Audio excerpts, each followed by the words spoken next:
আসসালামু আলাইকুম বন্ধুরা।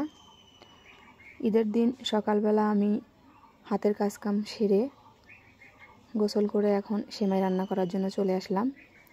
তো আমি ভিন্ন রকমের কোনো সেমাই রান্না করব না, এই প্যাকেটের লাচ্চা সেমাই রান্না করব।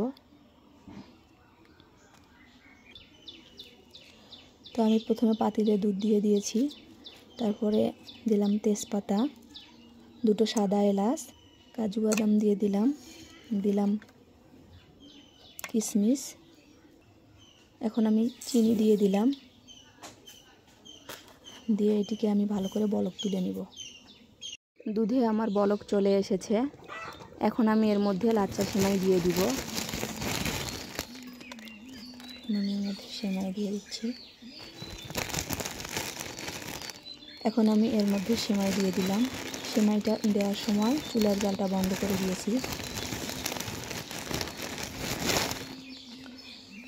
এখন চুলার জালটা দিতে থাকলে সেমাইটা গলে যাবে।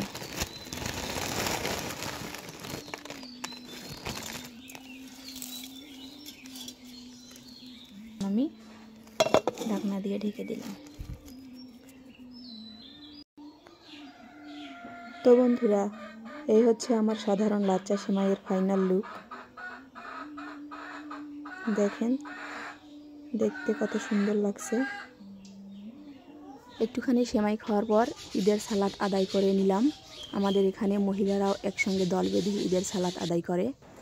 তারপর আবার নতুন করে রান্নায় চলে আসলাম। এখানে আমি গরুর মাংস রান্না করব। এই কারণে আমি প্যানে গরুর মাংস দিয়ে সকল রকমের মশলা দিয়ে গরুর মাংসটা আমি ভালো করে মাখিয়ে নিব। আসলে নামাজ শেষ করে আস্তে আস্তে একটু দেরি হয়ে গেছিল, তাই আর মাটির চুলায় রান্না বসাইনি। এখানে আমি ম্যাজিক চুলায় গরুর মাংসটি মাখিয়ে চাখিয়ে নিয়ে বসিয়ে দিয়েছি।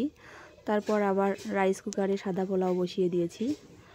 তো বন্ধুরা, আমার গরুর মাংস মেখে চেখে নেওয়া হয়ে গেছে। এখন আমি হাত ধুয়ে সামান্য একটু পানি দিয়ে আমি রান্নাটা বসিয়ে দিয়েছি। তো এই দেখেন আমার গরুর মাংসর কালার। আমার গরুর মাংসটা কষানো হয়ে গেছে, এখন আমি এটা নামিয়ে নিব। তো রান্নাটা আমার পুরোপুরিভাবে শেষ। এখন আমাদের খাওয়া দাওয়ার পালা। ঈদের জামাত শেষ করে এখন আমরা খাওয়া দাওয়ায় বসেছি। এখানে আছে সালাদ, বিরিয়ানি, এখানে আছে সাদা পোলাও,